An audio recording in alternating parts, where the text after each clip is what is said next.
Hello, and welcome to episode 3 of Fiduciary Fitness. I'm your host, Tom Leverone, retirement plan specialist at WFG. In today's episode, we are going to answer the question, what is retirement readiness? But first, a quick word from the good folks at Compliance. The opinions voiced in this program are for general information only and are not intended to provide specific advice or recommendations for any individual. To determine which investments may be appropriate for you, consult with your attorney, accountant, financial or tax advisor prior to investing. Securities offered through LPL Financial, member FINRA, SIPC.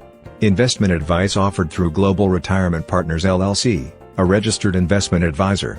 Global Retirement Partners, LPL Financial and Washington Financial Group are separate non-affiliated entities. And I'm joined on the show today with Joe DeNoyior, CEO of WFG. Hey, Tom. Joe, how are we today? Great, thank you. And we are also joined by Colin Clark, retirement plan specialist at WFG. Hey, Tom. Thanks for joining us, Colin. Well, you didn't ask me how I'm doing. Well, how are you doing? I'm doing great, thank you. You look like you're doing great. All right. Today's topic is retirement readiness. I am ready to retire, Colin, but in your world, or our world, what does retirement readiness mean? Oh, gosh. Retirement readiness, essentially at Washington Financial Group, we define retirement readiness as being able to essentially replace your income during your longest period of unemployment and maintain your standard of living, whether it's planned or unplanned. Longest period of unemployment. I like that. Is that something you coined or came up with? I would defer to our illustrious CEO. Oh, yeah, sure. I've been honored to work with for the past 9 years, and I've heard many employee engagement seminar where we've talked about that. But joking aside, longest period of unemployment, that could be a long time, right? Yeah, so whenever you see the commercials for retirement on TV, it's always this 65-year-old stud who's ripped and walking down the beach and all happy-go-lucky. And like Colin. Yeah, like Colin. And their partner or spouse is always happy-go-lucky, and we're like, is that reality? When most people get to retirement, it is one of the most intimidating decisions they can make.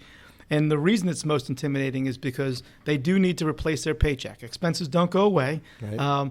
And the reason we call it the longest period of unemployment is most folks, if they make it to 65, are going to live based on mortality tables another 20 to 25 years without a paycheck. So we're 85 years old or so, somewhere in that neighborhood, right? Yeah, you could be my grandmother who was 99 and didn't have a paycheck for 34 years. Wow. That is a long time not to have a paycheck. Wow. Well, and we keep running into people, I asked for a show of hands, like who's related to someone who's lived into their 90s. My grandfather lived till he was 96. Now we're asking people who's lived into their hundreds. And I get, about 25% of the rooms raising their hand that they know someone or related to someone that's lived a long time. So longevity risk is what we speak in Finglish, financial English. Well, longevity risk is something that we're trying to manage and get people ready. Is Finglish trademark? Did you trademark that, Colin? I hope so. Nobody certainly speaks a lot of it. It's funny that you mentioned about longevity because I was listening to the radio the other day and I caught like the last end of it, and I'm not sure it's true or not, but I heard that somebody born today could possibly live to be 120 years old. So that's a really long time of being unemployed. Well, kale's in style right now. Kale, yes. Kale chips. So replacing our paycheck, very important. More important than it used to be, maybe for our parents or than it used to be back then as it is now? I don't think it's more important, but it's really up to the employee a little bit more than it was in the past. Whether it's they had our parents or our parents had pension plans, not all of them, but frankly, people are living longer. We're more consumers now, so during your working years, it's a little bit harder to save, and then. Kids still live in the basement till they're 40. I mean, there's a lot of pressures financially for folks, but it's not more important. It's just a little bit more in the forefront as we have more and more responsibility to take care of ourselves during retirement. As opposed to, was somebody else taking care of us before? Well, a couple of factors. Some people had defined benefit plans that paid part of their paycheck, like pensions, yeah. And frankly, people weren't living as long. Right. So you had to replace this paycheck for a shorter period of time, sure. Which required a little less money. But it's always been a really big factor in people's overall financial health as do they have enough money to retire with dignity. Right. Well, ever since the 1980s, we made this switch to defined contribution plans, things like 401ks, things like 403bs, essentially workplace retirement plans where you have to put your money aside and you have to make the sacrifice out of your paycheck. And really, frankly, the truth is not every employer has the funding or has the program set up to match those dollars or to contribute dollars into the plan. So really the shift has gone to the employee to make sure you're saving for your future.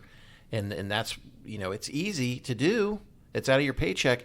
It's just really hard. Real easy when everybody else is trying to get your money to your kids, the loans, the rent. It's not easy, but important. So there's been kind of a shift from defined benefit pension plans to defined contribution plans where we're kind of more responsible now for saving. This is the first generation, this baby boomer generation. We call it the 401k generation because they're the first ones that are really retiring. So we're getting tons of data coming at us because people are retiring in large numbers right now. And we're seeing what is retirement readiness. Are people really ready to replace their paycheck? So if we're talking about income and retirement, the question we always get, Social Security. How does that play a role in terms of being retirement ready? I think I know it's a huge factor. Many people discount it, they chuckle, Social Security won't be there. But Social Security is a foundational component to somebody's retirement readiness for most folks.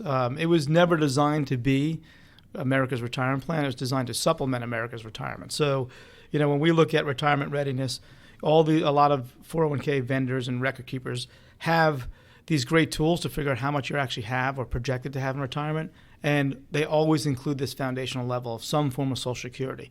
And for many folks, it could be a substantial part, 20 to 40% of their paycheck in retirement could be from Social Security. So we can't discount the importance of it.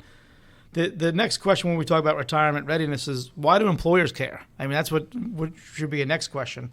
And all the studies show when it comes to retirement readiness that the more financially comfortable folks can become, their employees can become, many good things happen for the employer. There's overall reduced benefit costs, employees that are a little bit more comfortable with understanding retirement readiness, however they define it, they tend to save a little bit more, and it improves their feeling about their organization or their employer.